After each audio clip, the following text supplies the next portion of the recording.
Hello and welcome everybody to the third episode of Major Scale, Artists Share Life Experiences in Music.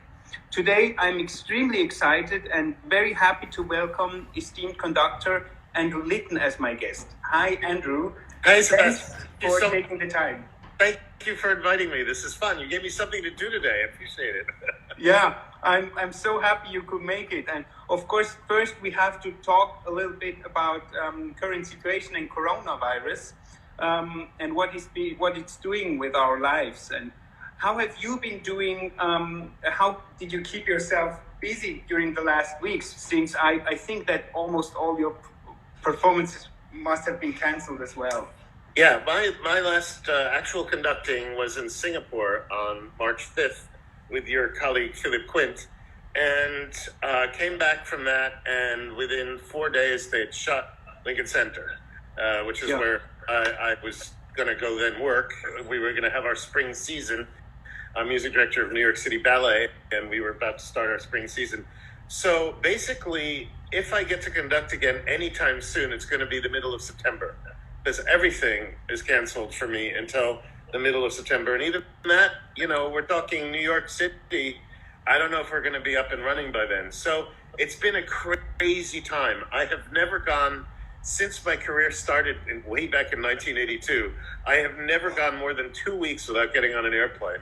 And really? now it's been 2.5 months.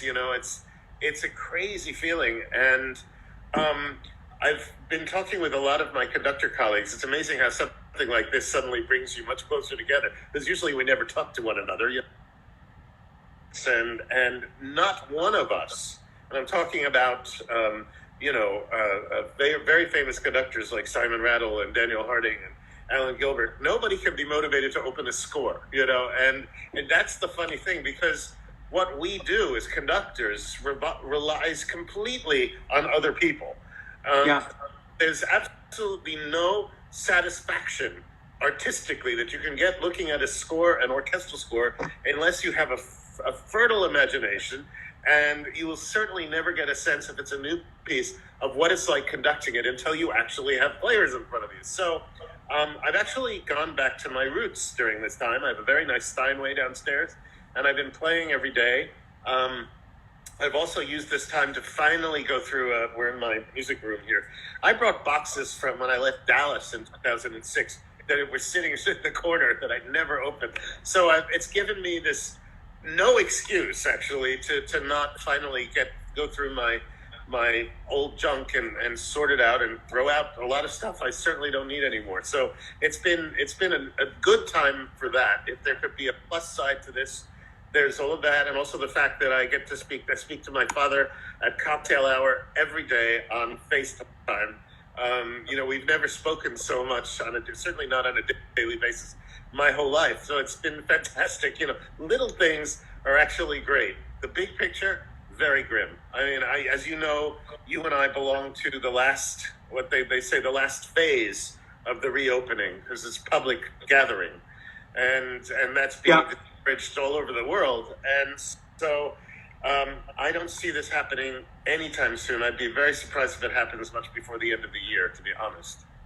Yeah, but did you have this? Did you experience this kind of lost feeling as well? Because some conductors I've listened to, or Zoom chats I've listened to, they said on one hand they felt quite free for the first time since many years, but on the other hand, not being able to really use this time because of the view to the future, which doesn't seem to be quite bright. In my case, was totally different, because for me to get pulled out of the concert routine was so healthy for my practicing. But other violin soloists like Augustin Haderlich told me, no, I cannot practice now. I don't feel like I need the concerts. So it's highly individual. And how did you personally feel during these weeks? Well, I very much what Augustine said, And of course, as a conductor, you can do this, but there's no sound. You know, at least Augustin makes an incredible sound on his violin, so he gets some satisfaction.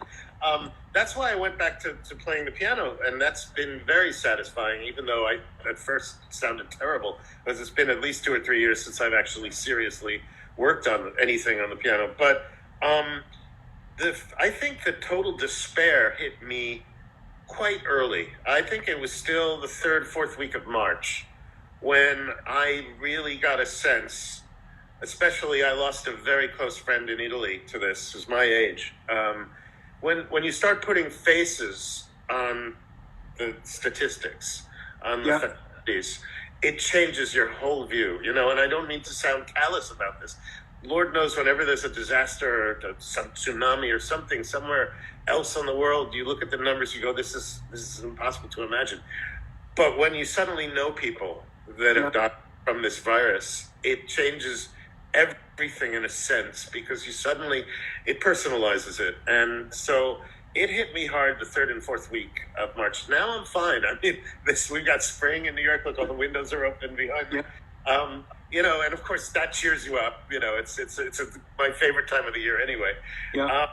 One little positive byproduct: I live in a suburb of New York, about 40 kilometers from the center, and very easy commute, by the way. Some people go 40 kilometers, but it's straight highway. But it's so quiet. You know, there used to be so much more traffic and airplanes every 3 minutes. Nothing, you know, and so all you hear are birds all day. So this has been absolutely a blissful, but it's very scary, as I've already said. Contemplating the future, like, will it ever be acceptable to 2,000 people to walk into a concert hall and listen to a concert again? Are we ever going to trust that? You know, so we'll see. I mean, all we can do is, as we say, hurry up and wait. You know, hurry up and wait. Wait. Yeah. I would like to get a little bit into your youth and development as a musician, and to talk, to let people know more about you. You were born and raised and educated in central Manhattan. Your parents were actually not musicians, but what I read was, what struck me was that as a child you must have been really shy, and your kindergarten teacher told your parents, Andrew seems to be quite musical. Maybe send him to piano lessons. Maybe he will benefit from it.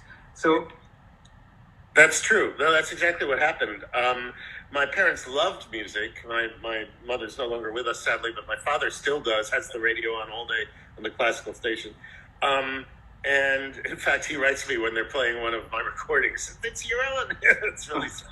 But I was so shy as a little boy that when you said hello to me, I didn't know how to answer, you know. And music brought me out of my shell. I started actually just before I turned 6. Again, my mother, we went and met 2 different piano teachers, and she chose the one that she thought would be the best, and it was a brilliant choice. He was an amazing first teacher. In fact, a lot of the reason why I can still sit down and play the piano 55 years later is that I had such a great early foundation in technique. So piano was great, and it immediately made me popular. You know, I certainly was never athletic. I was never destined to be a good athlete. But when you can do something as a kid, and something in this case was play the piano, people gather around and say, play this, play that, you know, play Batman, play, you know, whatever. And it was fantastic. And of course it built up my confidence. And then when I was 9 or 10, I started going with my best little friend to the young people's concerts that were done just 5 blocks away at Lincoln Center. I grew up right in the Lincoln Center area. It's actually called the Upper West Side. It's got a name.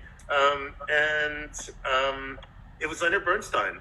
He was so charismatic, but I was squirming like all the other little kids. I have to be honest, the first season, and nothing, you know, it was all very interesting, and he was great, and blah, blah, blah, but, you know, nothing. And then the second season I was going, he did a program that I still remember. It's called Anatomy of an Orchestra.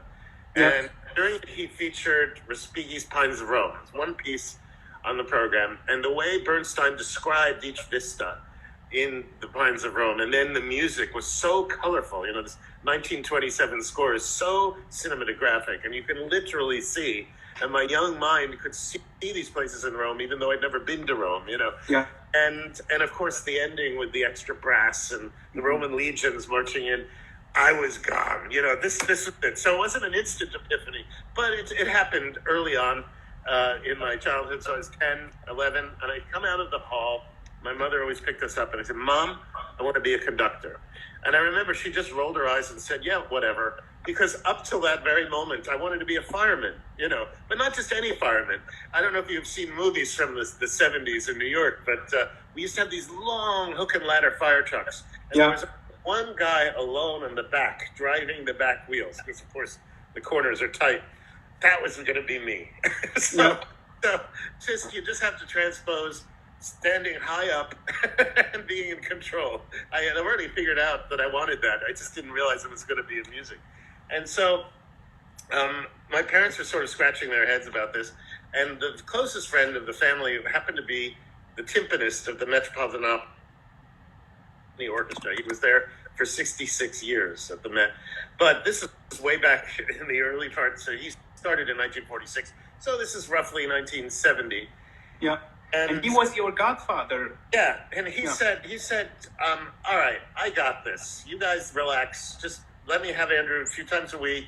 And my mother said he can only go to the Met after he's done his practicing and his homework. So, you know, there was a clear pecking order. But it was such an inspiration that, of course, I got everything done quite diligently. And I was not one of those kids who had to watch TV. I was so lucky I got to go to the Met instead.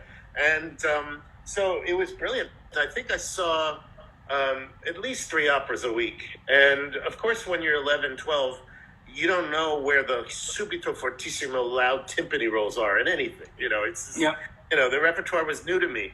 And, of course, in Italian opera, it happens all the time whenever somebody's a traitor or, you know, unfaithful or whatever. Yeah. And so he'd go, psst, and I'd grab my ears because I was sitting right next to his biggest timpani. It was 30-inch drum. And it was there in the wall of the pit. And so I had this fantastic view of about 2/3 of the stage. And slowly but surely, of course, you know, they do. How many times do they do Tosca, Bohème, or Aida? You know, you get to know where the loud stuff is, and I didn't need the help anymore with this. But by the time I was 13 or 14, he set me up with a music stand and a light. And I had a little suit, and I'd be sitting there following the score, because by then I could score read. You know, I'd learned enough to be able to do that. It was the most amazing education, Sebastian, because in the 70s, the Met Orchestra was essentially the same group of players night after night. But to hear differently they played, depending on who was conducting. And one of the best conductors they had routinely back then was Carl Böhm. And it was fascinating, because I said to my godfather, Dick, how do you follow him? You know, he's just doing straight, you know, there was no traditional beat pattern. And he said, very interesting. Watch the upbeats. The upbeats tell you everything you need to know, especially when there's a tempo change. Yeah. And I became fascinated. And sure enough, they were so clear. And of course, the just shifted right away, you know, on whatever. I was fascinated. And so that was great. And of course, they feared him a little bit. So they played very differently than they maybe did for some of the others that came through. So it was fascinating early education. And then by the time I was getting into Juilliard for my undergraduate, the Met changed the possibility of allowing guests in the pit. Yeah. There was a famous performance of Magic Flute, Mozart, which maybe I could have 45 people in the pit if you're doing a fairly large string section. There were 80 people in the pit at this one performance. No, And the management said, no more of this. All right. Because basically it all started with my godfather bringing me in. And years went by, other great players who had students thought, well, let me bring in my, you know, the clarinet. So let me bring in my clarinet student to watch. And, you know, so surely before you knew it, there were more people watching than playing. And so, the timing was perfect, because by then I didn't need that anymore. I was, you know, going off to music conservatory and, you know, getting my own experiences as a musician. And did your godfather bring you to meet and greet some of the conductors as well after rehearsal, to shake hands and Yes, many times, and it was very inspiring.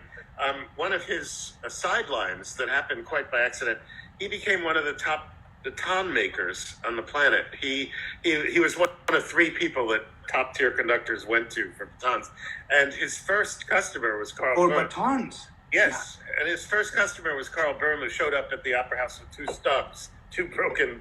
And Dick said, I'll have a go. And he went home and came back the next day with these two perfect batons, and that was it. So he became Carl Böhm's baton maker. He became Leonard Bernstein's baton maker. In fact, legend has it that Lenny's buried with one in his grave. So it was really fantastic, because sometimes I was charged, if I was going off conducting somewhere, with delivering. I remember once giving Böhm his batons. So it was very nice messenger boy, but I didn't mind. You know, it was great to get that close to somebody that was so legendary. And next to, you said, you observed, so your godfather, he gave you hints what you should look out for during rehearsal. And what did you learn about communication, leading a rehearsal, and time management in a rehearsal? Did you benefit maybe unconscious from this, or were you able to already at that age digest a lot of useful information from those rehearsals and performances? I think there was a little bit of everything you're saying. Don't forget, most of study as a conductor is vicarious. You have to learn by watching others. Yeah. By the time you get the opportunity to stand on that box and give a downbeat, you have to know what you're doing. No orchestra is going to put up with somebody, let me see, should I go like that, or should I go like that? Or, you got to know. So I learned a lot vicariously by watching, but I think time management, I think it's something we Americans are sort of pre-wired with, because we have so much less rehearsal time traditionally than our European colleagues. There's just never been the budget for it. Well, at least not for the last 50 years. So I kind of pride myself in knowing when my time is up. And part of that, I'm jumping ahead now, but when I graduated from Juilliard, I was given the chance to be Rostropovich's assistant conductor in Washington National Symphony. And the stuff I got to conduct, whatever it was, children's concert, first half of a Pops concert, whatever. Early on, of course, I just got the leftovers, because I was 23. I didn't deserve anything more. But you have one rehearsal, and you have to fix everything the audience is going to hear that night in a rehearsal time that's not much longer than the actual running time of the concert. So I haven't got time to, so that was where I think I got my really speed learning on how to organize a rehearsal. You have no other choice, or you're going to be sight reading stuff in front of a paying public at the evening concert. So you just need to learn when to let it go and when to work on something that you need to fix, a transition, a tempo change, whatever. But before you were becoming the assistant of Slava Rostropovich in National Symphony, you also started quite high-profile a career as a pianist. Your debut in the Carnegie Hall was playing as a pianist after winning the Wilhelm Kappel piano competition in 1979. And as well, there's one story which I really want you to share about, that you played twice in Moscow in 1979 and 1980, because your father, he was friends with this famous conductor Evgeny Svetlanov, who has his orchestra now still in Moscow, which is now called the Svetlanov Orchestra, and your father kept Svetlanov posted about your developments as a pianist.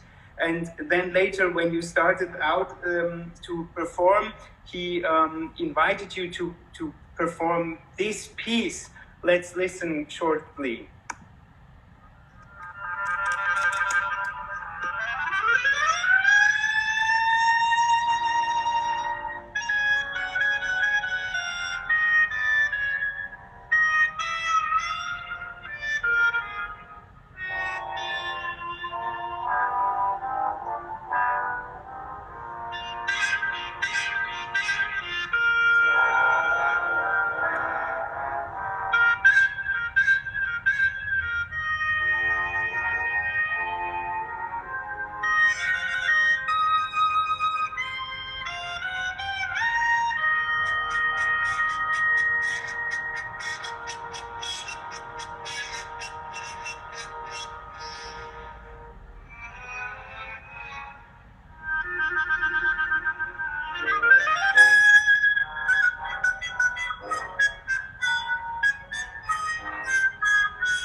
So this was actually recording later where you conducted and played with the Royal Philharmonic. Right. And can you tell us about this story as an American playing in Moscow, Gershwin Rhapsody in Blue in a political, very strange time? It's a fascinating story, and it's a long story, but I'll try and compress it. My father, in the late 70s, was working on Soviet-American trade, a very difficult job, but he speaks fluent Russian, as his parents are Russian. And he was fantastic at his job, particularly hard because he was the one selling to the Soviets at that point, not buying from. And he had this wonderful network of musician friends he had made over the years. And so, whereas other American businessmen were very anxious to catch the last flight out of Moscow on Friday afternoon, so deals suddenly quickly got concluded. My father was in no rush because he would go spend the weekend at somebody's dacha in the country and have a fantastic weekend and, seal the deal. So he was great at this. And then I guess I can't remember the exact history, but the end of 79, beginning of 1980, the Soviets marched into Afghanistan. Yeah. Carter put an embargo on all trade. And so basically that was it for that part of my dad's career. But in the meantime, over the years, he had kept in touch with Sviatlanov. Sviatlanov, every time he came to New York, would be over at the house and make me play. And so he said, play piano. He finally said to my father, look, just keep sending me cassettes. Someday maybe I can invite Andrew. And sure enough, we get this invitation at the end of 1979. So it was actually 1980 that happened in January. From Sviatlanov, from Goskoncert, saying, would Andrew come and play 2 Rhapsody in Blues in Moscow and then 2 solo recitals? And of course, it was like immediate yes. But then my father called the State Department because actually we were at a very Cold War moment with the Soviets at that point because of Afghanistan. And the State Department was like, Gershwin, go ahead, they didn't care. And so what was so great about it, Sebastian, is this innocent situation of Sviatlanov doing an all Gershwin program in the Great Hall of the Tchaikovsky Conservatory took on a huge international layer of relevance given the time that this was happening. And so I was on TV and it suddenly was written up in the New York Times, and a concert that otherwise would have been just sort of dismissed as a pops concert anywhere else suddenly took on huge international significance. So it was an amazing experience. But Rhapsody in Blue has always been one of my just favorite pieces to play. It's very easy to play and conduct because, as some of our viewers probably know, Gershwin actually forgot that he had commissioned to write the piece. And so when it was 3 weeks before the premiere and he called Paul Whiteman and said, Paul, I forgot, I can't do this. Whiteman said, you're going to do it. You're my headliner. I'm counting to sell this. The piano plays alone, the orchestra plays alone, because during the premiere, Gershwin basically improvised his solos. And that's good for conducting and playing. Yeah, it's perfect. It's a perfect piece. So I've always done it that way. You actually just shared with our listeners my first recording, but I have a second recording as well with Dallas. And I always like to do the original version, which is written for the Paul Whiteman Concert Orchestra, as it was called. This is basically a jazz band with a few violins. Yeah. So anyway, I have a fantastic history with Gershwin because of that, but just in general. When I was 12, we did one of his musicals at my high school, and I just fell in love with the songs. The songs were amazing. I thought, who is this guy? Turned out he lived, even during the time he wrote Rhapsody in Blue, just about 150 meters from where I grew up, where I was born. Yeah. So there's always been this connection. And he has this kind of some strange connection with Russia as well, like you have. Yeah, well, it's not so strange. His parents were Russian. Yeah. Oh, it's very. What I read was there's an article on your homepage about your relationship to Gershwin, and that you have some kind of artifact of Gershwin where you could see that he had to pay bills and had to worry about those things as well. Let me get it. It's right here. Hold on. So, this Yeah, this is quite fun. Let's see if we can get this to be seen. This is a canceled check from February 7th, 1930, and it's made out to Abercrombie and Fitch, which I believe has now gone out of business. You can see his address, 33 Riverside Drive, and it was for the princely sum of $4 back in 1930. Yeah. You can imagine. But anyway, yeah, I love this. It even has the stamps on the back like you used to get from the bank. And yeah, so this is actually a present from Michael Feinstein, the great singer and also at one point archivist for the Ira Gershwin estate, the brother who wrote all the words to all those great songs. So it's a treasure. It's right here. Yeah. Wow, yeah. Back to your conducting career. Your international conducting career was launched in 1982 when you became the youngest ever artist to win the BBC Rupert Foundation Award.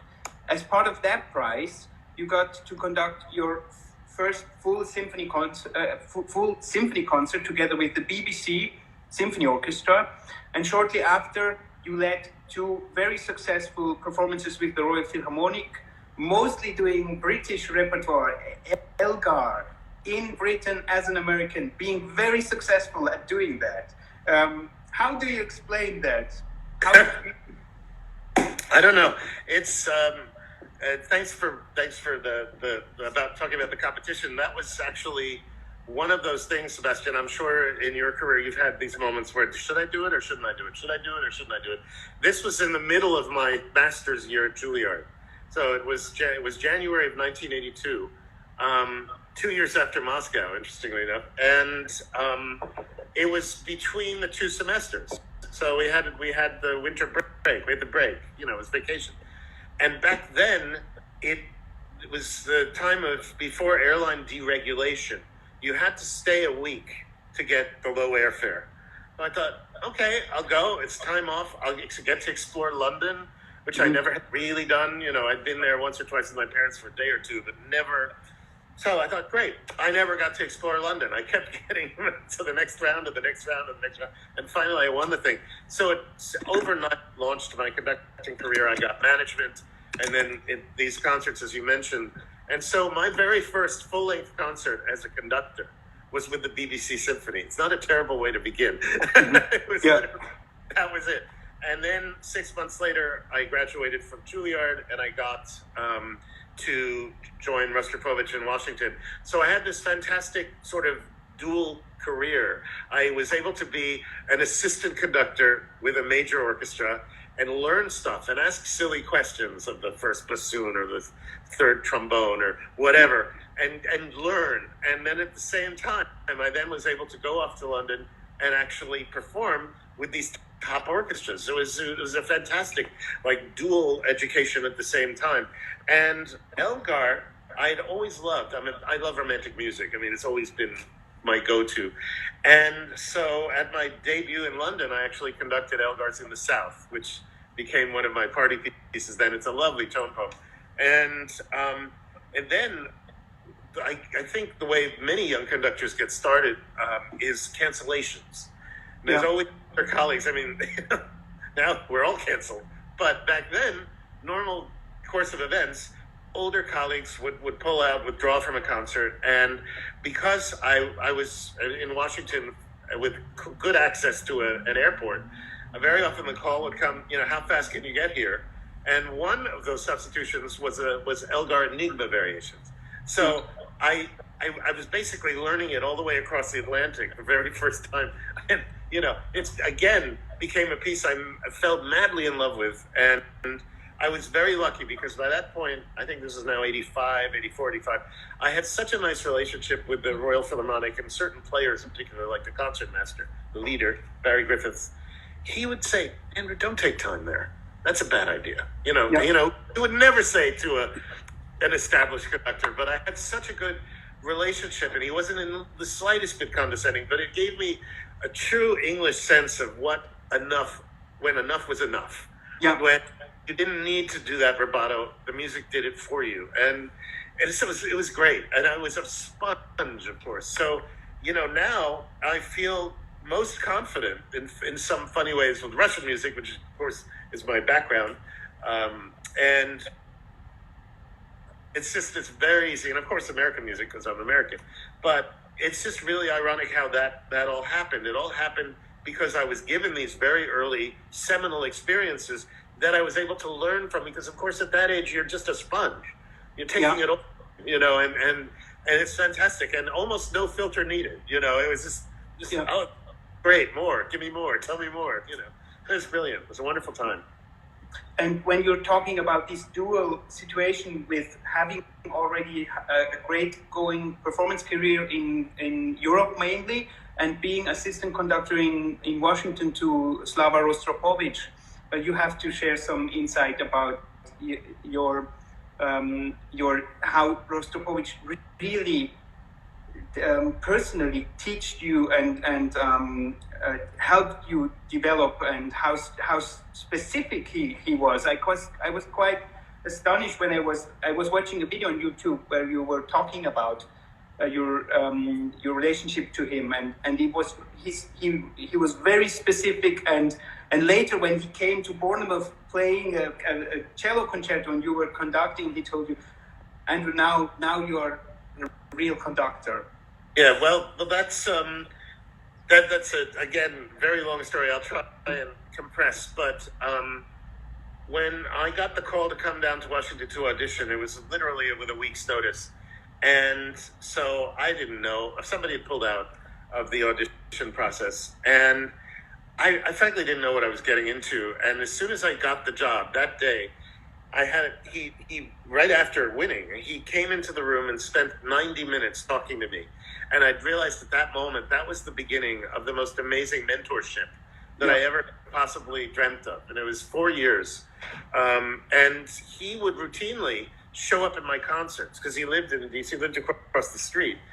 And I could always see Sebastian. He had a very distinctive profile, like Alfred, like Hitchcock. You could always see Hitchcock in his movies. I'd see him in the shadows of the first tier, and I was like, oh no, the boss is here. And for some way, I don't know how he did this, he always managed to get back to the conductor's room before me, even though I had a quarter of the distance to walk. And he'd be standing there, Andusha, what you doing? That's not downbeat. Where's downbeat? And I mean, it was so fantastic because people have said, oh, he wasn't such a lovely conductor, Doesn't matter. Like my grandmother, who is from the same part of Russia as Rostropovich, Baku, we always said about her, do as I say, not as I do. And Rostropovich was a little bit like that. He knew what a conductor looked like better than anybody else. He played under every single one of them. He knew the good ones, he knew the bad ones. So when he was observing one, he could, and he was in that position of being mentor, teacher, he was ruthless, but brilliant and nice about it too, by the way. He was never cruel or mean. He just says, you don't do that. And it was even basic things, like how to get an orchestra to stand.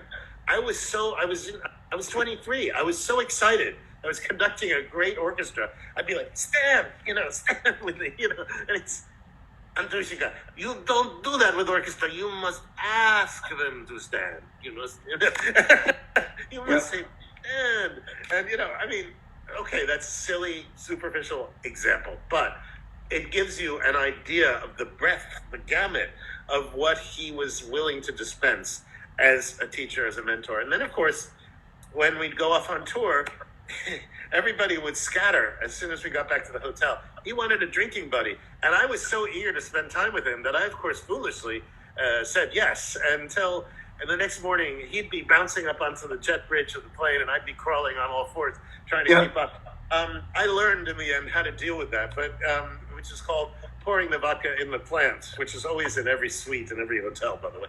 So when he wasn't looking, fantastic. But, so I learned quickly not to try and keep up with him,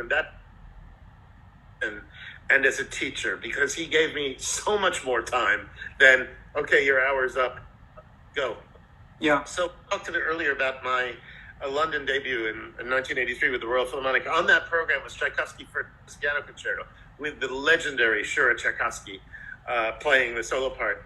And I brought the score into Slava thinking, I played it, okay? I played the piece could have been, maybe, if I practiced harder, a concert pianist, but since 10, I wanted to be a conductor, so that wasn't an issue. The point is, I played the piece. He spent 90 minutes with me on this score. I felt like I'd never looked at it before. I couldn't believe it. And the things he taught me, like watch the horns here, that note's going to be sharp. I mean, all these things you get from years of experience, I learned in one session, So that's what I mean. He had something to give. And I miss him every day. I mean, I think about him every day, just about, just as far as what would he have done? How would he have solved this phrase? How would he have played this phrase? Yeah. And of course, I got to conduct him many times after the fact. Yeah. After I left under his wing in 1986. And just standing next to that sound was something I will always treasure for the rest of my life. There was something about the sound he got out of that cello that I'm sorry, I have fantastic cellist friends who are amazing. None of them could do it. I don't know what it was. Yeah. It's like a chef's secret ingredient, I don't know what it was, but I still hear it. Wow. Fantastic. Yeah. Incredible. After your tenure as Slava Rostropovich's assistant in Washington, in 1988, to cut short many long stories, you became principal conductor of the Bournemouth Symphony Orchestra. With this orchestra, from the beginning, you had a fantastic chemistry. Let's listen to a short part of a recording that you did together, because as well in 1988 you signed an exclusive contract with Virgin Classics for recordings, and that was the beginning of a recording career which up to now has made you make, I think, more than 130 CD recordings. So here is you together with Bournemouth Symphony Orchestra in a piece and in a recording that I think you like quite a lot.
I was actually looking for Manfred, but I didn't find it on Spotify. Well, it's on the wall behind me somewhere. These are all my recordings. So, I was very lucky. Virgin Classics, new label, wanted somebody to conduct a Tchaikovsky symphony cycle, and yours truly, before the age of 30, got to conduct, and lay down on CD, and some of them actually originally on vinyl. If I turn this slightly. No, you can't see it. There's actually, it's behind the speaker, a vinyl recording of the Third Symphony. So I'm old enough that I'm still on some vinyl. But we're all in our 20s, and it was quite something. When I left Bournemouth in 1994, after 6 years, the average age of the orchestra was 30. And I got to Dallas at the age of 34, and the average age was 44. So I suddenly went to dealing with a totally different dynamic, totally different. In Dallas, I was always Mr. Litton. never Andrew, you know, and it was very interesting how formal Texas can be. You would think that it would be the opposite, you know, but not on the country stage. It was very interesting. Sorry, that's a little sidebar, but it just reminded me as I was telling the story. But Bournemouth was great. Bournemouth, the very first time I guest conducted Bournemouth was in April of 1984. And it was really miraculous to me at this point, not even 2 years into my career, that this orchestra did everything I asked. You know, it wasn't just like, yeah, but they actually did everything I asked. And it was fantastic. I mean, some of it was like maybe a little over the top because I was young and enthusiastic and unstoppable in a way. But it was great. And so in 1986, they offered me principal guest. I said, absolutely. And then in 1988, chief conductor. And it was an amazing 6 years. And yes, I learned all the repertoire then. I mean, really, we have to be honest. I mean, they were very sweet to me because I conducted so much as you would expect. Yeah. The very first time, but with a really fine orchestra. And it was incredible. So I really owe them a lot. And I still go back. 9 people left on the stage from my orchestra that I left in 1994. But because I've gone back every year, I've gotten to know the new people. So it's not strange, but it does feel a bit like walking into a youth orchestra now, you know? Because so much younger than me now. And it just was never that was never the case. When I was there, we were all the same age, you know? So it is really funny and wonderful to keep up that relationship. And so after this tenure in Bournemouth, you already told us you became music director in Dallas between 1994 and 2006. And I think you made quite a shocking experience to learn that as a music director in America, the job description is completely different as from music directors or conductors in Europe.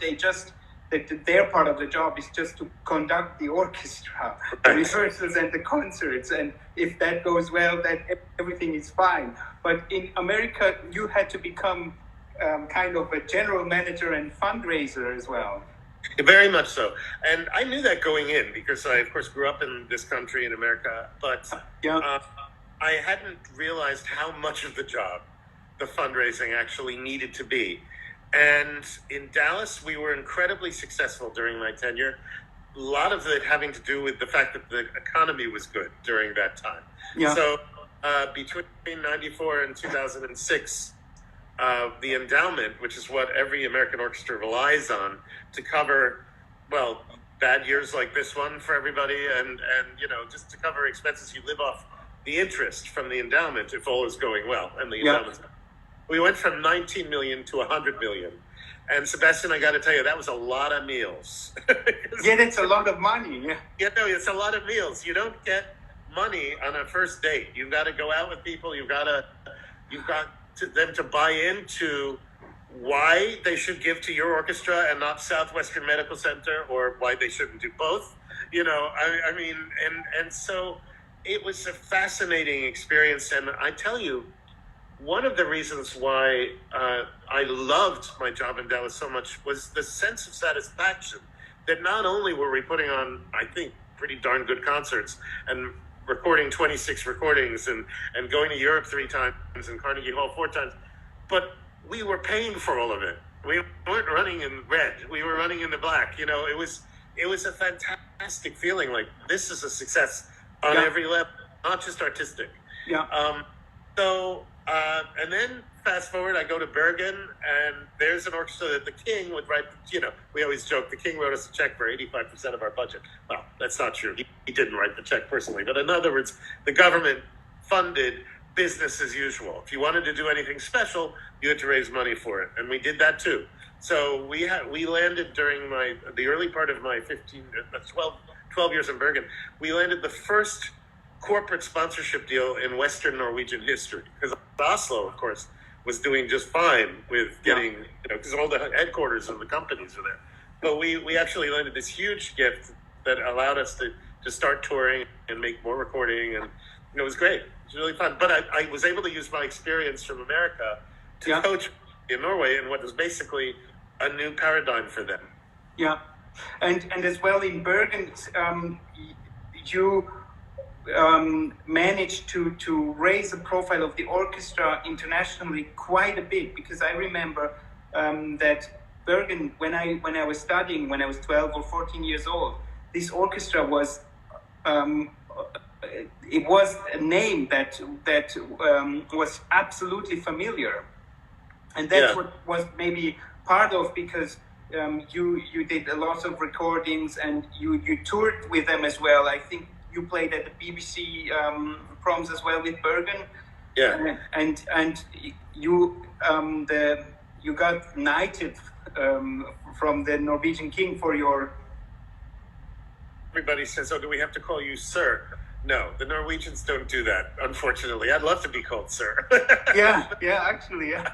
It's not, but no, the transition to Bergen was so interesting, Sebastian, because I went, and you mentioned when you were young, but in 1998, I wasn't young, but my career was established enough, and I'm invited to go to this place in Norway that I'd heard of, but everybody in 1998 had heard of the Oslo Philharmonic. Yeah. Everybody. But not the Bergen Philharmonic. I'm like, really? Do I need to do this date? But anyway, and of course I show up late at night. It's pouring rain like it does 300 days of the year. And I'm like, grumpy to say the least. The next morning I wake up, the sun is out like it is here. It's beautiful. There's mountains, there's snow on the mountains. Oh, this is pretty. And I walk to the hall and I give the preparatory beat for Shostakovich 5, which some of our listeners will know starts on an offbeat. So 1, and the basses and cello came in with so much intensity, I actually almost fell backwards and lost my place. I was so not expecting that. And so I have joked, and I have said in print many times, and I will repeat it here, that it was love at first beat. Because from that moment, from that sound, and what ensued, I suddenly realized, oh my gosh, this orchestra is off the charts great. Why doesn't anybody know about it? And so I immediately accepted every time they invited me back to guest conduct. So I get back in 99, 2000. In 2001, they start hammering me, saying, please be our next chief conductor, be our next music director. I was still very much involved in Dallas. And by the way, back then, getting from Dallas, Texas to Bergen, Norway was a pain. It was 3 flights. It was 16 hours. It was awful. I thought, no, I'll just come and guest conduct. They asked me 3 times. This will never happen again, but I'm going to say no twice alone. I said no twice. The 3rd time, 2 of the principal players in the orchestra took me out to dinner. Well, you know me well enough, Sebastian, that's the fastest way to my heart, Yeah. Good food, good wine, And so they said, look, we voted. The orchestra voted. It was 100%. We want you. And I thought to myself, why am I being so thick-headed about this? That's never going to happen again. No, there's no place on the planet that you'll get 100% of the vote. And Lord knows our political leaders would love to get 100% of the vote once in their life. So I went, I'll do it. But it's going to take a real huge amount of dedication and work. You sure everybody's really up for that? I said, because if I showed up here in 1998, being fairly savvy about the world of music and knew nothing about the standard this orchestra was at, we have a lot of work to do. And that work involves a heavy touring schedule, a heavy recording schedule, and, this sort of thing. And of course, fundraising, because we've got to pay for all of this. They said, we're in for the long haul. Let's do it. And so, it became the happiest musical decision of my entire career. Yeah. And I can say that 38 years in, I've never made a better musical decision. It's just an orchestra that has so much limitless potential, and they showed it week after week, month after month.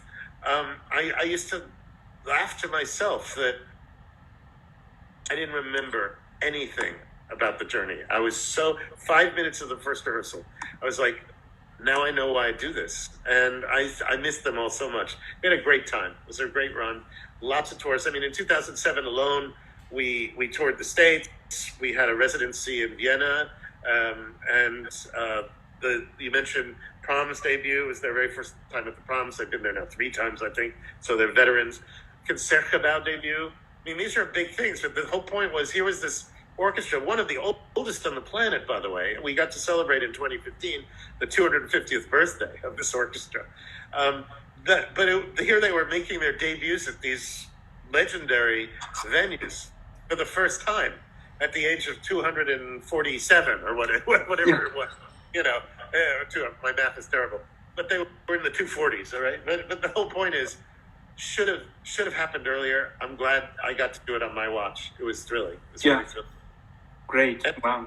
And that sense of pride you feel, you know, I always call it, it's like a paternal thing, because when one thinks of one's children, of course, one always thinks of them with great pride. And not that an orchestra is a conductor's children, but the idea of that you've been the sort of inspiration, hopefully, or the figurehead behind this kind of transformation makes one incredibly proud when it's successful. It's impossible to deny. And there's no equivalent to that. Yeah. And you can have the greatest guest conducting career in the world, conduct all the top orchestras. I'm sure it's amazing. But you don't have that same sense of satisfaction as going home a hero with your troops. You know, It's really very special. Yeah. Andrew, we are running out of time. Would you be open to just come back for another 20 minutes to finish the other subjects? Absolutely. Because then I will. Hold on. Yeah. Welcome back, Andrew. Thank you. So I have another recording for us to listen, and I want to know more about your connection with Russian music. So here's the recording.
So, what have we been hearing here? This is me and the composer back when I was 12.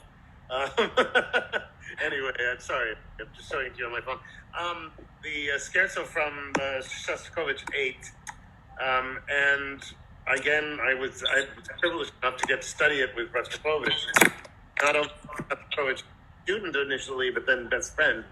And he would always say when those high, piercing wind notes happened in the course of that opening of the scherzo, he'd say, "Must be like nails in brain," you know. And of course, it's a horrible image of torture, but actually, what the music does say, and on a very fundamental level. So it's funny that you played that. I have to say to our viewers, I had no idea what Sebastian was going to play through this entire conversation. So interesting choice. But that piece was Rostropovich's favorite symphony, actually, favorite Shostakovich symphony, which was an interesting admission by him to me with the overall respect and love that he had for his friends' music. To actually single one out, I thought was fascinating. And it's an incredibly powerful piece. I've had the privilege of performing it many, many times, and it's one of those pieces where one almost wishes when it's over that there was no applause, that we could just all go home and think what this must like, what pain and suffering and torture and everything else after the Second World War must have been like. And so anyway, very powerful piece. So my connection with Russian music, I think, is natural only because it's my background. Both my maternal grandparents and my paternal parents came from Russia, so both sides. And having gotten to go there for the first time, even in 1968 when I was a child, and to just have watched, of course, the country change during the intervening years, but also just to have relatives that stayed there and relatives that came here. It's always been a part of my life. And then suddenly in 1982, when I was invited by Rostropovich to join him in the National Symphony, 4 years under him. And by the way, I never learned Russian per se, but my grandmother spoke it to me all the time. So I'm dangerous because I actually don't know what a noun, a verb, an adjective is. I don't know, but I know what stuff means. So my Russian friends are always very careful around me not to say anything mean, because I'll understand. But in any case, it was fun being around Slava and of course, most tellingly, his incredible grasp of the music. Greatest part of my period of time with him. So now, yeah, of course it feels very natural for me to perform the music and also feel like I've got some authority to perform. You know. Did you conduct all the Shostakovich symphonies? Not all of them. I've done all the Prokofiev symphonies. In fact, recorded them all for BIS with the Bergen Phil. The last installment is coming out after coronavirus sometime before the end of the year, but they've delayed the release. But it's going to be an extremely long CD of the first 3 Prokofiev symphonies. But I have not done all the Shostakovich symphonies. I haven't done the infamous second and third, which are almost the black sheep like Prokofiev's second and third are. Yeah. I would love to someday to have the opportunity to conduct them. I also haven't gotten to do 13 or 14. So those are my 4. But 15 you did. 15 I've done. It's one of my favorites, yeah. And all the rest, even number 4, which is so powerful. You know, to think that this might have been the direction his music would have gone had it not been interfered with by the authorities is fascinating, you know, because he would have been very different. I don't think anywhere less successful. I just think it would have been a very different sound world that we would have been in. Yeah. So anyway, yeah, I love him. He's my hero. I still can't believe I got to meet him when I was young. Of course, I had no idea of the later significance of that, but it was pretty remarkable. Speaking of conducting, on Friday night, I watched an interesting conversation video with Alan Gilbert, Tony Papano, Esa-Pekka Salonen, and Marin Alsop. And they were asked by their audience, what makes a good conductor? It's a very unfair or maybe even a bad question, what would you say? What are the crucial ingredients or elements to become a great conductor over time?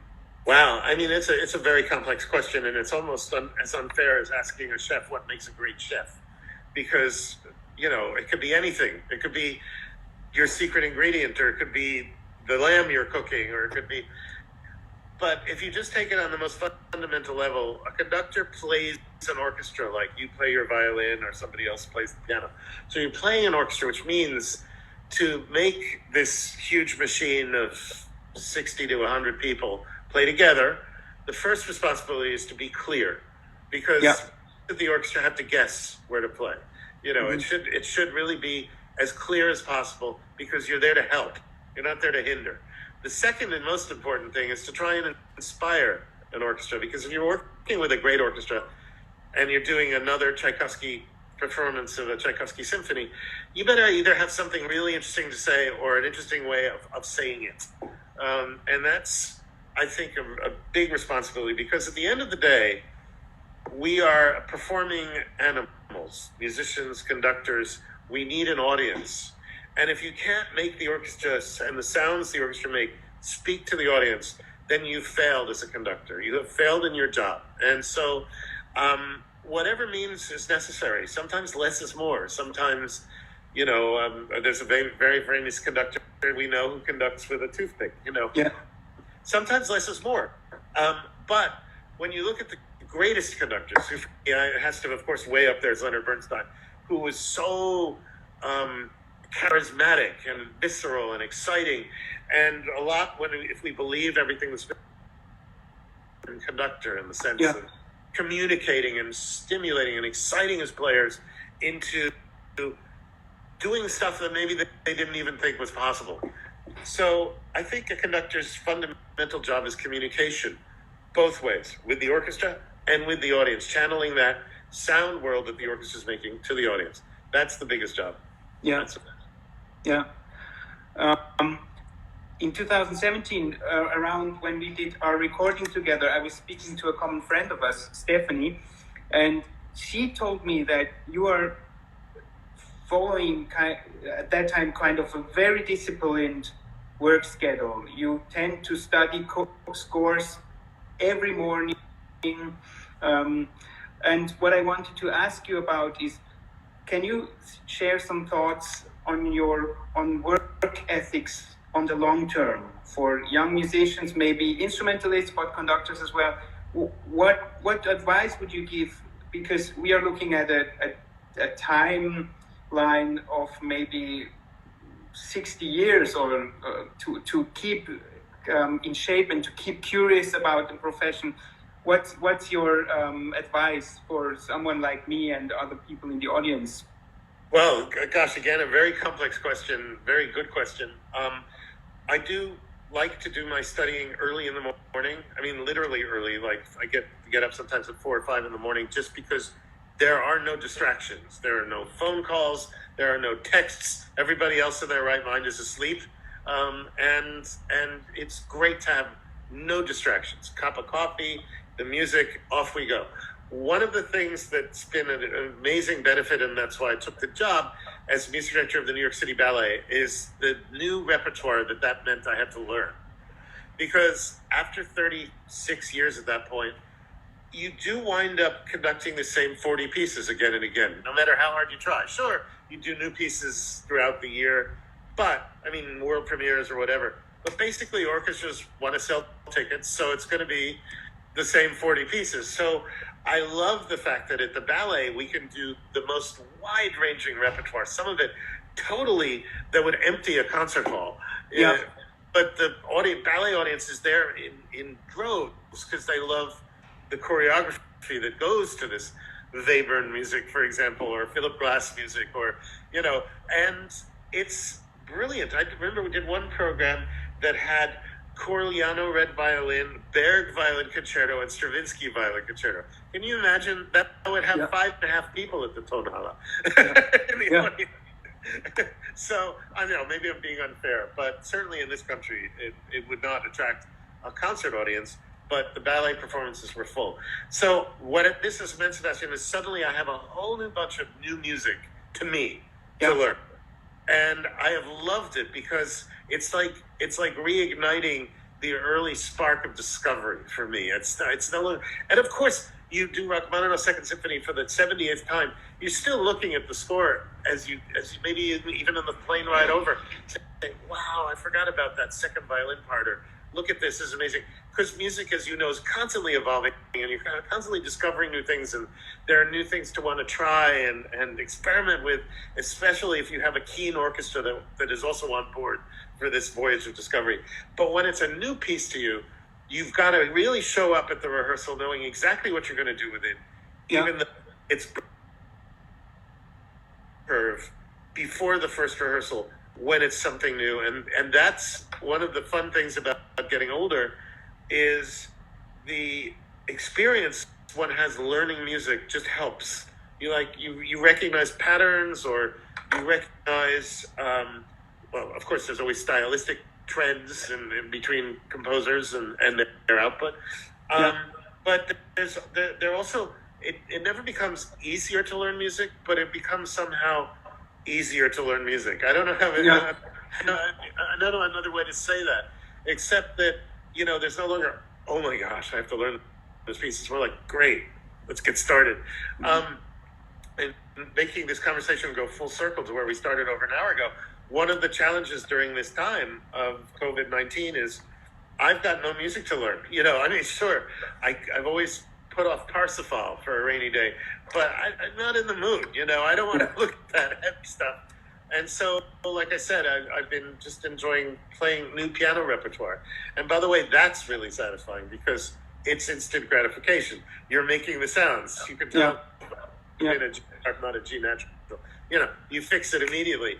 But so for our young colleagues that are listening, yes, use this time to get on top of as many scores as you can. But the biggest part, besides the knowledge of music that you can learn during this time, is the experience of music. And sadly, that's not happening. And I was very lucky in the course of my young career. I had both side by side continually. So there was always like, oh my gosh, I got to learn this. Oh, wow, I had this great experience doing it. I got to learn this great experience doing it. Mm-hmm. And, it's getting back to those days that will, of course, help all of us. To his son, study, my son, study, I say. Учись, дитя. One of our audience members just said Parsifal would take a rainy month rather than a day. Yeah, absolutely. By the way, I never implied it would take a day. I'm sorry if I said that. But no, it would take much more than a month, actually. But yeah, it's one of those things. Got to crack the book open someday, and someday I will. In the meantime, I love watching the performance, but it's just it's not in there. So one time when we recorded Mendelssohn Violin Concerto together, you showed me inside your score the first page is where you wrote all the performances and all the soloists you played with. And I think the Mendelssohn Concerto you played with some of the biggest violinists out there. But as well, I think with Isaac Stern, you played it. Not Isaac, it's Perlman. No, my very first was Nigel Kennedy back in 1982. We were at Juilliard together, so it was really fun to make my debut. That was my debut as a conductor. He was the soloist. So not bad. Yeah. And wow. I have a long history, and really at the front of my score reads like Who's Who. And it's not there to intimidate young soloists like you. Yeah. No, it's memory, because like you say, well, what was Ruggero Ricci like? I can remember, because he was there. Oh, we did this piece together, I mean, or Salvatore Accardo. I also in my Mendelssohn score. But this Rest Her Soul was my late mother's idea at the beginning of my career. She said, Andrew, you should be keeping note of every performance. Yeah. And I was like, but I started doing it. And I was so grateful because there, I talked about 78 Rachmaninoff 2s. Yes, but now I can remember every single one because there are many along the way that you can forget about. And oh, yeah, we did that on tour in Switzerland, or, oh, we did it, it's fantastic. So it's I recommend it to you, by the way, or keep a list. It's hard on violin music because it's not on page after page of empty. Yes, and in many pieces, somehow in the beginning of my career, many pieces I get to play once, and then because I tend to get invited for a specific repertoire at the moment, and then and now these days I'm learning new pieces. I'm learning Korngold Concerto, Second Prokofiev Concerto, which I really like, and Hans Werner Henze, a piece. And so I'm very busy, but what I wanted to ask you, when you play with all those violinists, do you have similar experience like with Slava Rostropovich, where you could have a kind of a remembrance about a very special sound? High interest for me personally. I always speak of the dead, Sebastian. Yeah.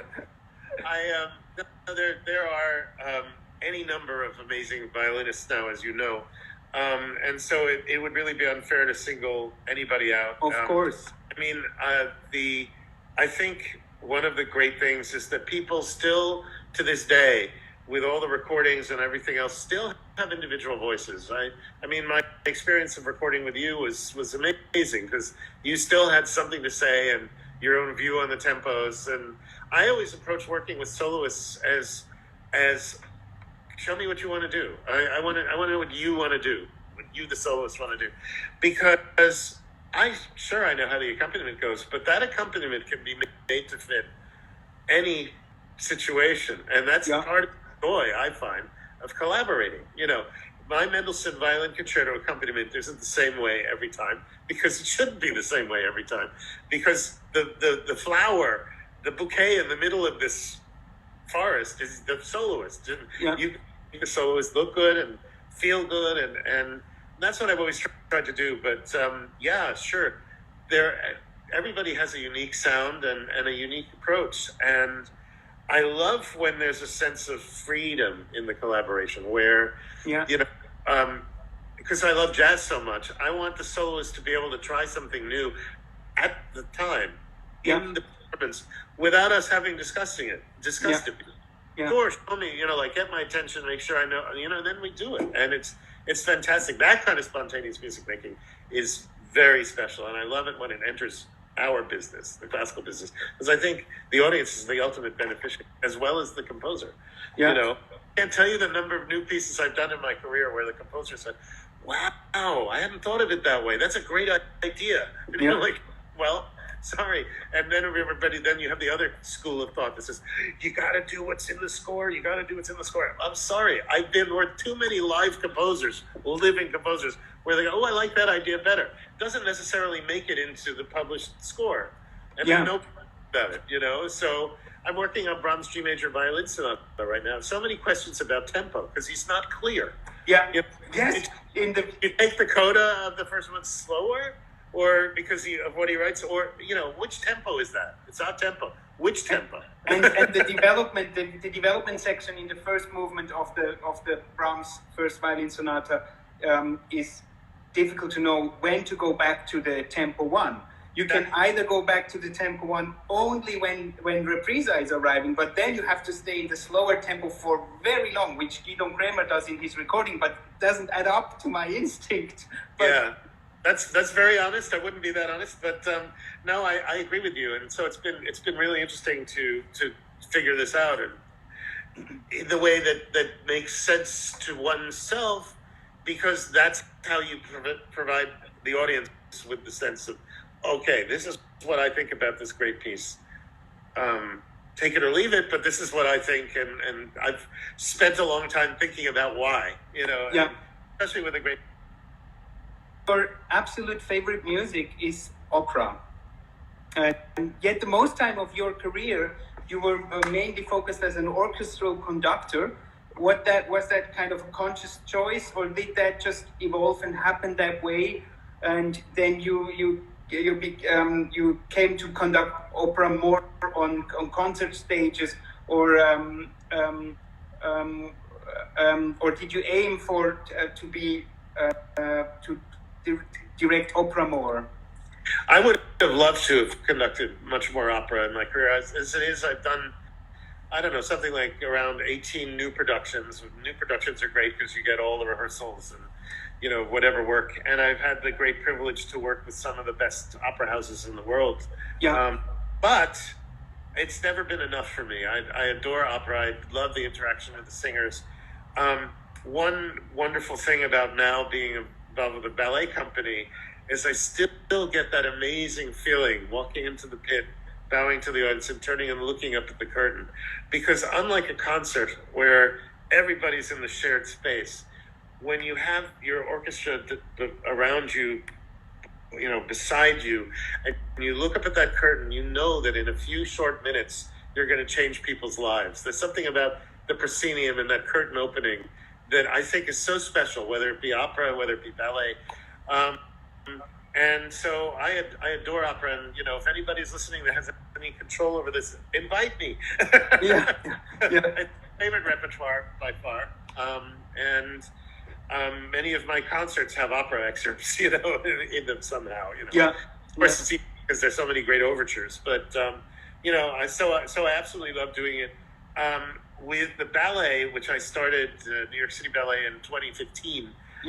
It's really been interesting because for my entire career, from 1982 to 2015, I've been following sound. Now, whether it's following sound with a soloist like you, or just listening to an orchestra and figuring out as you're conducting where we need to go next. Yeah. I mean, the music dictates that too, but I meant, musically, like what we're going to do now because of what just happened, because again, for me, music is never just fixed, it's a living, breathing thing that changes by the second, Well, with ballet, you're suddenly following sight, and you're following, obviously specific choreography, and a range of dancers. They're all amazing, of course, in New York City Ballet. They're the best in the planet. But, somebody can have a bad day, and then you've got to be ready for that. Even if it means one click of a metronome faster or slower, making that adjustment. It's been, a steep learning curve for me, because for me, it was always, I can hear the singer struggling, or, someone at a bow. And so, good. It's hard to tell they're having a bad day. Yeah. But obviously, like us as performers of music, it's the same thing. Not every day is going to be a miracle, Some bad days. And so you have to feel that, like the tiny little nuances, and try to support them through tempo, through maybe even only through tempo, but maybe even through dynamics as well. Or how can you support them? Dynamics are not so important. We have to work hard on remembering to play dynamics, because we're not drowning out any soloists, So, the playing soft is a big pet peeve of mine. But in any case, very often it's one or two clicks of a metronome, one way or the other. And the challenge as a conductor, of course, is getting your 68 players in the pit to shift with you, and not half of them go and the other half of them go, what's going on? And then suddenly, boom, chaos. So, so the challenge is with that. And again, the opera orchestra has a assistance in this, because they can all hear if a singer's having a bad day too.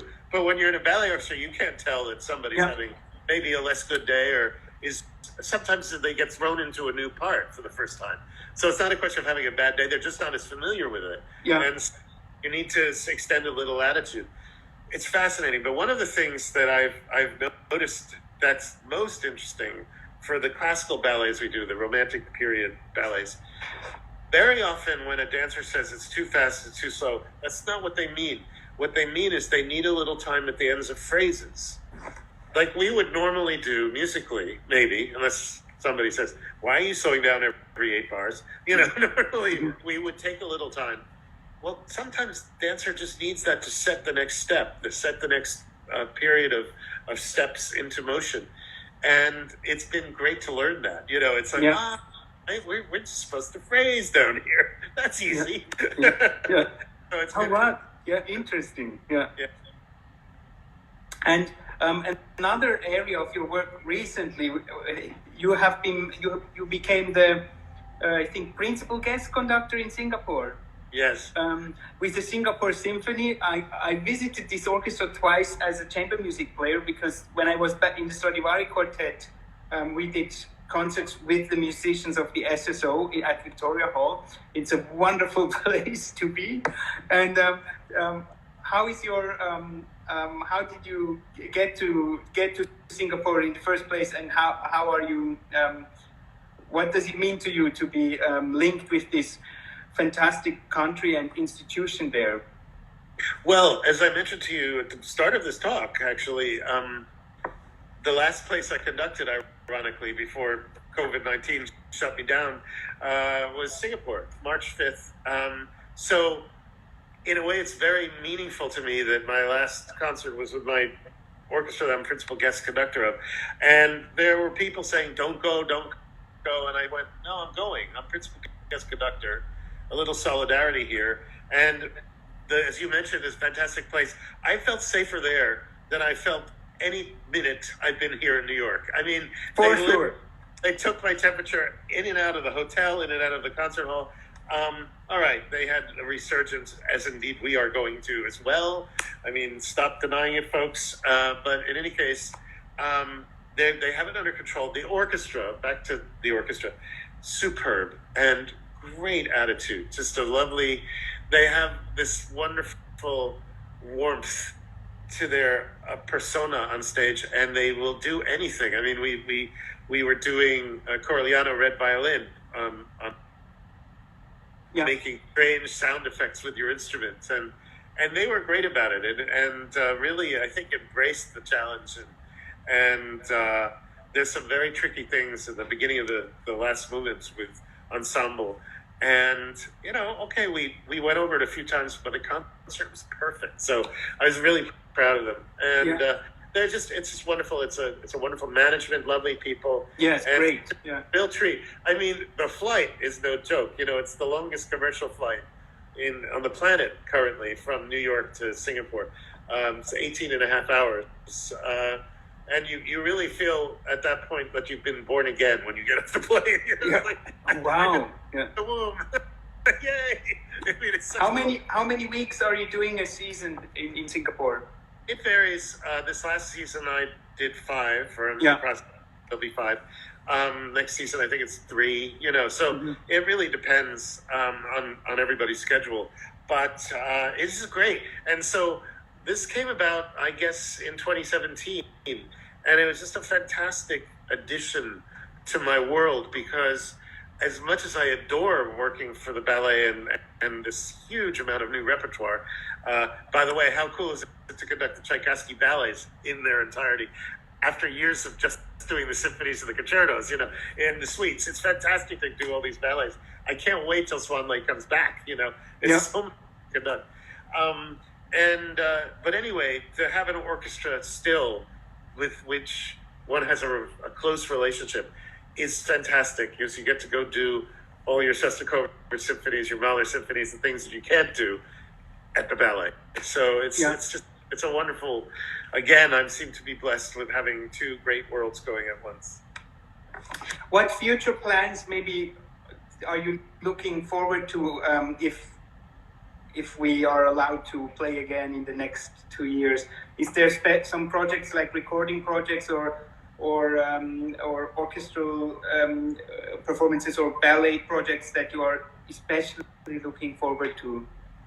Well, the ballet is a constant source of renewal, because we're always changing repertoire. There's always new pieces. The last time we had a season at New York City Ballet, which was February, I got to do a world premiere of a Nico Muhly piece that was fascinating. And so, you know, when we're in session, when we're actually able to perform again, there's a constant cycle of new music that I'm always excited to do, because you're there creating with the choreographer and the help of the composers usually around as well. And that's very stimulating. As far as future plans, there's nothing particularly that I was looking forward to more than just work, just being able to go to work again with my favorite orchestras. I'm lucky at this stage in my career. I get to, even though if I don't have a title, I go every 18 months to many different orchestras and make friends with those people. And, you know, it's just thrilling to go back and make music, be able to hang out afterwards with your buddies. And it's just, that's what I miss so much and what I really look forward to. Yes, I have to say that I organized myself into recordings. I did the recording in 2018 with 2 violin concertos by Mozart, number 3 and 5, with Gabor Takacs and the ensemble charts, and I wasn't happy with the recording. So I said, we are going to do the recording right after the lockdown is over, just again from scratch. And so during these 2 months, I've just been practicing many hours a day to find a really detailed, crispy, sparkling Mozart style. And we can't wait. There's no date fixed yet, but I hope to make a really dedicated recording thanks to this, because before that, I was really, I was sad because in June I had an exciting debut with Basel Symphony Orchestra with Gubaidulina Offertorium, and that got cancelled, and many other good concerts this year will get cancelled. But on the other hand, it gave me time to prepare much deeper for future things. And I hope that I can, because I'm going to concentrate only on my solo career very soon. So I'm not playing as a quartet member anymore. And so I'm trying to get to the point to play a little less and to try to prepare with the utmost strength to bring pieces to a culmination when you go on stage, that they really project in every way of your performance. And so this time with the lockdown has been quite amazing for me, because I could find my own rhythm and find my piece and really drive, search for quality in every spot of what I'm trying to play. That sounds fabulous. Well, good for you. I'm sorry you didn't get to do the Gubardulina. That's an amazing piece. Did you conduct this ever before? Yeah, in Bergen with Vadim Glusman. So. Yes, yeah. Fantastic experience. You've recorded with Vadim Glusman quite a few albums, I think. We have two. The Tchaikovsky Concerto was Tchaikovsky Glazunov was our first outing, and then the second one was Bruch #1 with. Yeah, I know those recordings, and fantastic. Well, Andrew, thank you so much for your generous, for your time and for your generous attitudes to talk to me here. It has been a huge pleasure. Thank you so much. Yeah. Sebastian, it was my pleasure. As I said, thank you for occupying 90 plus minutes of my Sunday. I had nothing else to do. And it's great to see you. I mean, this is the way, unfortunately, of our immediate presence. The only way you get to see your friends is on a screen. Who would have thought this would ever be the case? But who would also have thought that the one thing, because in all other disasters in history, music has brought comfort to people. But here, live music can't bring comfort to people because it's congregating, and we're not allowed to do that. So, I hope this very strange chapter in our history as performers and purveyors of great music, I hope that this too will pass relatively quickly, so we can go back to what we love to do best. Sounds like you're working very hard towards that end, and that's fantastic. I am, and I hope that it will be.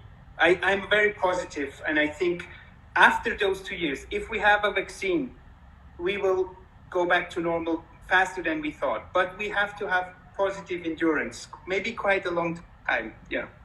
Exactly.